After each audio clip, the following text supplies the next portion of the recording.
Medical കോളേജിലെ അവസ്ഥയെക്കുറിച്ച് doctor Haris പറഞ്ഞത് സത്യമാണെന്ന് പ്രതിപക്ഷ നേതാവ് വി.ഡി. സതീശൻ. എം.വി. ഗോവിന്ദന്റെയും മുഖ്യമന്ത്രിയുടെയും പ്രതികരണത്തിന് ഭീഷണിയുടെ സ്വരമുണ്ട്. സംസ്ഥാനത്തെ മന്ത്രിമാർ പരസ്പര വിരുദ്ധമായാണ് സംസാരിക്കുന്നത്. സർക്കാരിന്റെ മുൻഗണന എന്തെന്ന് വ്യക്തമാക്കണമെന്നും വി.ഡി. സതീശൻ മാധ്യമങ്ങളോട് പ്രതികരിച്ചു.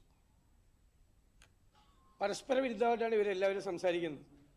ആരോഗ്യമന്ത്രി ആദ്യം പറഞ്ഞതല്ല പിന്നീട് പറഞ്ഞു, പിന്നീട് ആരോഗ്യമന്ത്രി പറഞ്ഞതല്ല മുഖ്യമന്ത്രി പറഞ്ഞു. ഇവരുടെ ഇപ്പോൾ സംസാരിക്കുന്നതിന് ഒരു ഭീഷണിയുടെ സ്വരം. ഒരു സത്യം തുറന്നു പറഞ്ഞതിന് ഇപ്പോൾ പ്ലെയിനിൽ കൊണ്ടുവന്നല്ലോ സാധനം, ആ ഡിപ്പാർട്ട്മെന്റിലെങ്കിലും. അപ്പോൾ അദ്ദേഹം സത്യമാണ് തുറന്നു പറഞ്ഞതെന്ന് വ്യക്തമാണല്ലോ. അദ്ദേഹം ഇടതുപക്ഷ സഹയാത്രികനാണ്. ഞാൻ കഴിഞ്ഞ ദിവസം പറഞ്ഞു, കഴിഞ്ഞ ആഴ്ച പോലും ഇടതുപക്ഷത്തിന് അനുകൂലമായി ഫേസ്ബുക്കിൽ പോസ്റ്റ് ഇട്ട ഒരാളാണ്. ആ ഇടതുപക്ഷ സഹയാത്രികനായ ഒരാൾക്ക് പോലും മെഡിക്കൽ കോളേജിനകത്തും സർക്കാർ ആശുപത്രിയിലും നടക്കുന്ന കാര്യങ്ങൾ തുറന്നു പറയേണ്ടി വന്നു. നിവൃത്തികേട് കൊണ്ട് പറഞ്ഞാണ് എന്ന് അദ്ദേഹം പറഞ്ഞു. അദ്ദേഹത്തെ ആദ്യം വരട്ടി, പിന്നെ സാന്ത്വനിപ്പിക്കും.